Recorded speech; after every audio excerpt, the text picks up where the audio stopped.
Hey guys, here we go. Sheldon here. This is my first how-to video.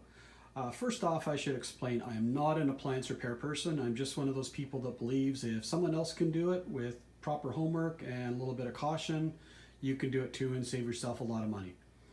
So today what I'm going to do is I'm fixing a dryer. Now what you need to know is most dryers are made by only a handful of people. So the trick is to find out who actually makes your dryer. So in this particular case here, this is a Kenmore dryer distributed by Sears.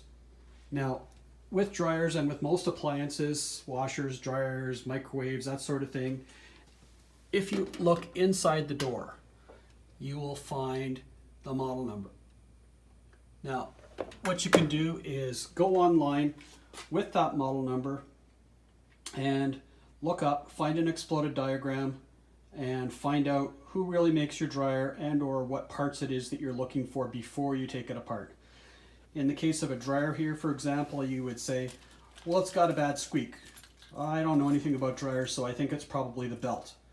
So you get the number, you go to your parts supplier, you get a belt, you take your dryer part into a bazillion pieces and you go, oh, I was wrong. So what you want to do is do your homework first. So I did my homework.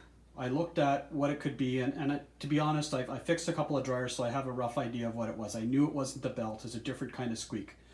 So I knew what we were looking at was either the drum rollers that you see here, which you'll note that this Kenmore is actually made by Whirlpool, and or this piece here, which is a pulley idler. So this is the wheel that helps keeps the tension on the belt. There's various different kinds. They have little arms and tensioners on them and that sort of thing. They're not universal, so you do have to look up supply the proper model number with the people that are supplying the parts so you get the right parts. So what I did here was I bought everything. So Canadian dollars, we're looking at 46 bucks. So American dollars, we're probably looking at a third less of that. So what we're looking at here is how to take apart the dryer and identify the parts. I bought both of these parts because there's no part in taking it apart and then finding out that you need another part. So as long as the parts are in the package, check with your particular parts distributor to make sure that they can be returned. And in some cases you might go, hey, you know what the heck, I'm going to replace both anyway. But this way you've got everything you need on hand and you're ready to roll. Okay, so first thing, very first thing is unplug the dryer. Unplug any appliance you're working with, especially dryers. It's 220 volts. It will kill you very quickly if you do the wrong thing. Then what you want to do is you want to determine how this dryer comes apart. Most appliances are not what you see, what you get. A lot of them, for cosmetics reasons, as you'll notice here, the top is nice and smooth. You're thinking like, well, where's it screwed together? How do I get it apart? In this case here, it had clips like this, which are attached to the door. So you know that you can pry it off. So what you want to do is you want to pry that, pop it very carefully, and have a look underneath, because you don't want to scratch it or your significant other might take displeasure to that. Next thing you want to do is you want to unhook the power. So this is your power that runs up here to your control panel, and that's what goes to the door. So for the door sensor, the door switches, the door light, or the light inside the drum that goes on and off every time you open that sort of thing. This is what carries everything to the front.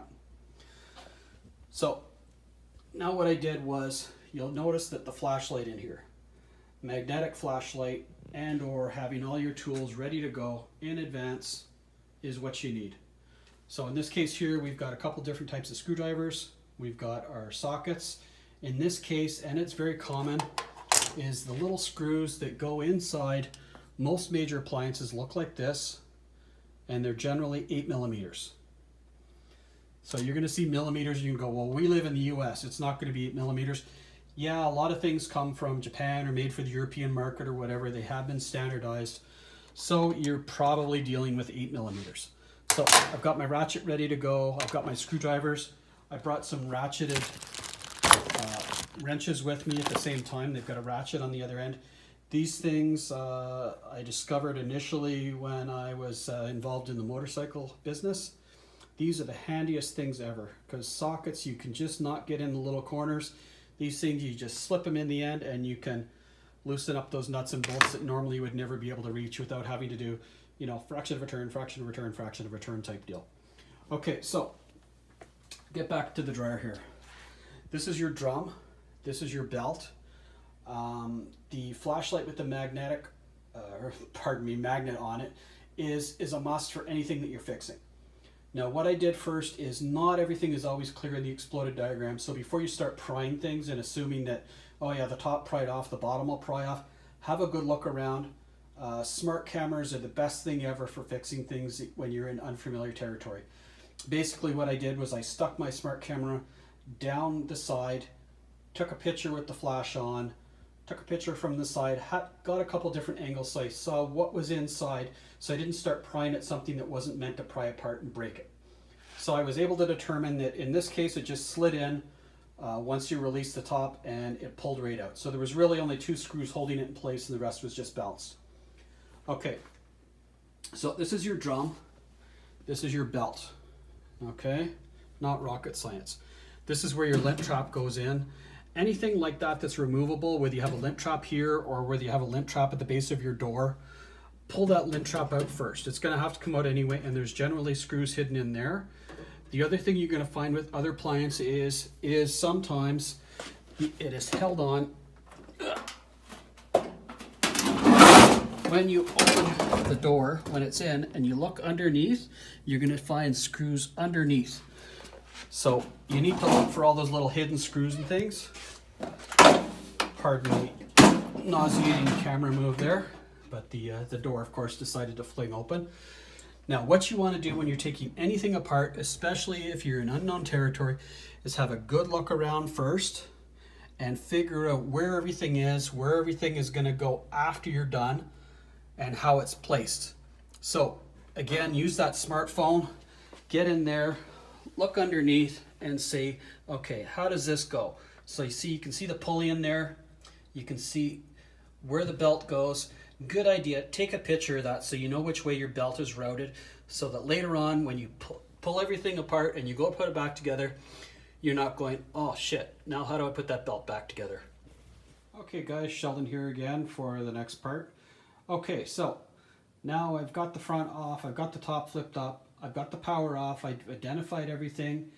I looked underneath with my smartphone, I took a picture underneath, I took a picture down the side from the back. I've never done this before, so if I can insert those stills in there after, I will insert the stills.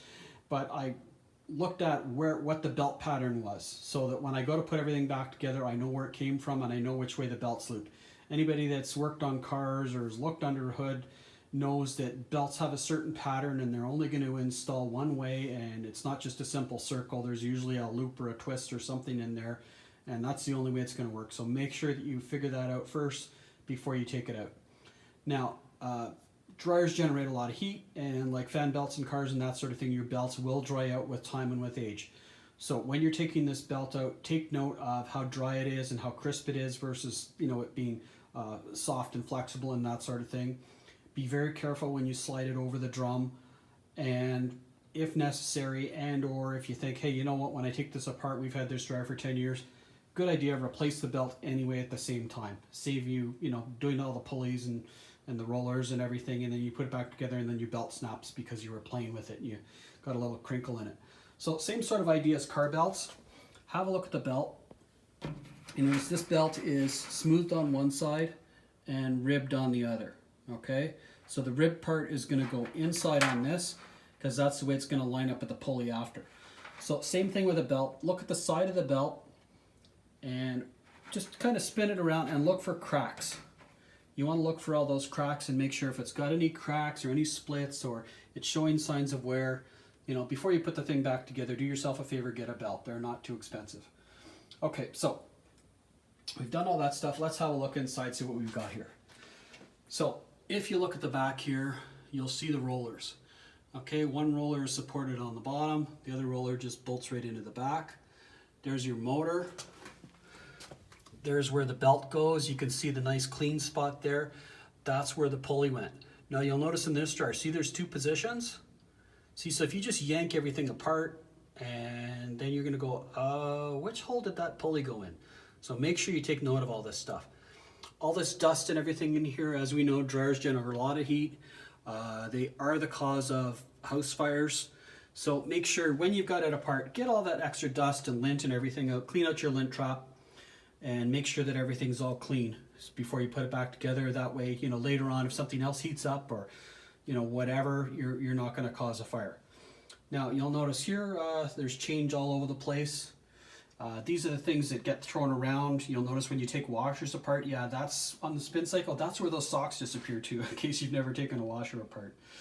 So what I noticed when I went in here is all your belt, all your rollers and pulleys and everything, they should move freely. This one here is really, really stiff. So this is our culprit here. Okay, so the bearings in this have gone or whatever, or they're full of dust and lint and whatever. So I mean, you know, you could get in there and, you know, fill it full of WD-40 and free it up and go, hey, cool, we're good to go. It's, you know, it's just gonna go again in a short amount of time. So for the, you know, $20 for 2 rollers or something like that, it's a good idea. Just replace it. Don't mess with it. Now, when you're looking around, have a quick look at all your wires. Make sure that everything's good. Fortunately for my sister-in-law here, she doesn't have a rodent problem. But a lot of people, it's just a fact of life. You live in the country or whatever, and you might have mice or whatever. Mice love to chew wires. So have a good look at your wires while you're in there. Make sure that they're not chewed or worn or frayed or anything like that. You know, so that way you don't button it all up and then have a fire later. Okay, so we'll go up here. Same sort of idea, because they can crawl anywhere. Just have a quick look. Just make sure all your wires and everything's where they're supposed to be. And that's a good start to go. Now you'll notice here there's no heating element. There's nothing here.